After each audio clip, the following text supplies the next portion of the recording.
আজকে যেহেতু বাইরের আবহাওয়াটা খুব খারাপ, তো বাইরের আবহাওয়া যখনই খারাপ হয়, বৃষ্টি টিষ্টি হলে মনে হয় একটু পকোড়া খাই, না হলে একটু পিঠে, শীতের দিনে একটু পিঠে খেতে ইচ্ছা করে। তো চলুন আজকে আপনাদের সঙ্গে একটা পিঠের রেসিপি শেয়ার করি। এখানে আমি নিয়ে নিয়েছি 1 বাটি আতপ চালের গুঁড়ো, আপনারা চাইলে সুজিও ইউজ করতে পারেন। তারপরে দিয়ে দিয়েছি, যতটা পরিমাণে আমি চালের গুঁড়ো দিয়েছি ততটাই পরিমাণে আমি এখানে ময়দা ইউজ করছি।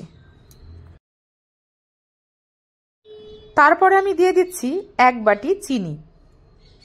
চিনিটা আমি এখানে সামান্য ইউজ করব, তারপরে আবার ইউজ করব। এবার আমি এখানে নর্মাল জল দিয়ে ডোটা মেখে নেব।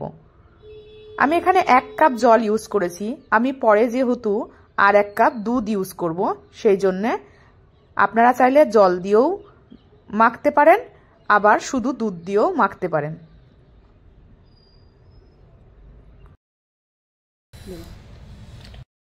আমি এখানে সামান্য পরিমাণে নুন ইউজ করছি।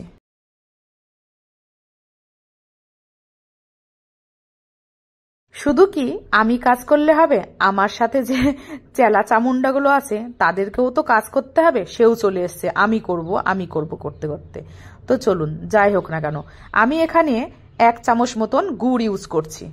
আপনারা চাইলে চিনি দিয়েও মিক্সারটা তৈরি করতে পারেন, আবার শুধু গুড় দিয়েও মিক্সারটা তৈরি করতে পারেন।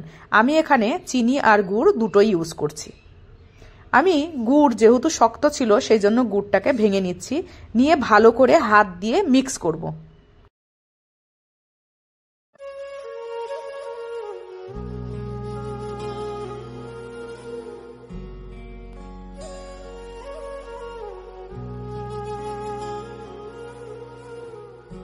কোনোরকম যেন ময়দা বা গুড়ের গুটলি না থাকে, তার জন্য অনেকক্ষণ ধরে কিন্তু মিক্স করতে হবে।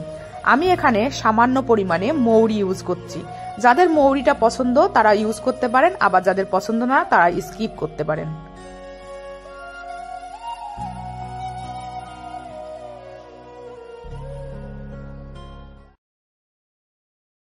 আমি এখানে কড়াইটা ভালো করে গরম করে তাতে রিফাইন্ড তেল দিয়ে রিফাইন্ড তেলটা আবার আমি ভালো করে গরম করে নিচ্ছি।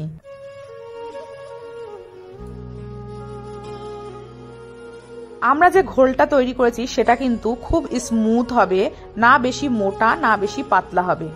আমরা যখন তেলের মধ্যে এই ডোটা দিচ্ছি তখন কিন্তু একটা কথা মাথায় রাখতে হবে, তেলটা যেন খুব একটা গরম না হয়।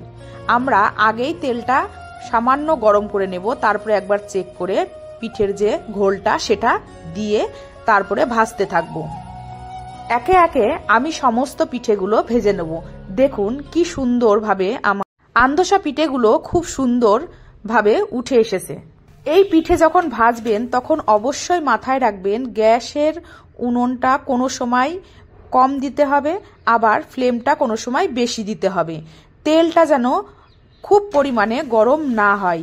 এখানে তেলের আর আপনার বেটারটা যদি ভালো হয় তাহলে কিন্তু পিঠেটা খুব সুন্দরভাবে তৈরি হয়ে যায়।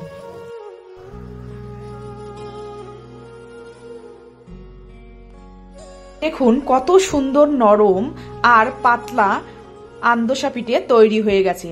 তো আপনারাও কিন্তু অবশ্যই ট্রাই করবেন। এত সুন্দর সহজ পদ্ধতিতে আপনারাও কিন্তু বাড়িতে বানাতে পারেন। Thank you for watching.